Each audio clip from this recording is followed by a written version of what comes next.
संघाच्या अध्यक्षपदासाठी एकमेव अर्ज आलेला आहे। तो सन्माननीय श्री बाळासाहेब सीताराम आवटी यांचा एकमेव अर्ज आल्यामुळे ते अध्यक्ष म्हणून या ठिकाणी त्यांची घोषणा करीत आहे। त्यानंतर उपाध्यक्षपदासाठी एकमेव अर्ज आलेला आहे। श्री समीर सदाशिव पाटील आवटी त्यांचे उपाध्यक्ष म्हणून या ठिकाणी घोषित करत आहे। त्यानंतर खजिनदार पदासाठी डॉक्टर श्री बाळकृष्ण सावळराम गंगाळे यांचा एकमेव अर्ज आलेला आहे। त्यांचं खजिनदार म्हणून या ठिकाणी घोषणा करण्यात येत आहे। त्यानंतर संस्थेचे सचिव म्हणून श्री प्रदीपभाई रुडुंबे यांचा एकमेव अर्ज आलेला आहे। त्यांची सचिव म्हणून या ठिकाणी घोषित करीत आहे।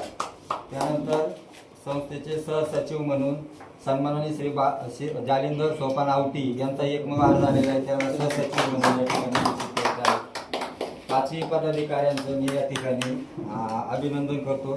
त्याचप्रमाणे सर्व नवनिर्वाचित विश्वस्तांचेही संस्थेच्या माजी सहसचिव म्हणून सर्वांचे अभिनंदन करतो व जे काही सहकार्य निवडणूक पार पाडण्यासाठी सहकार्य केलं त्याबद्दल सर्वांचा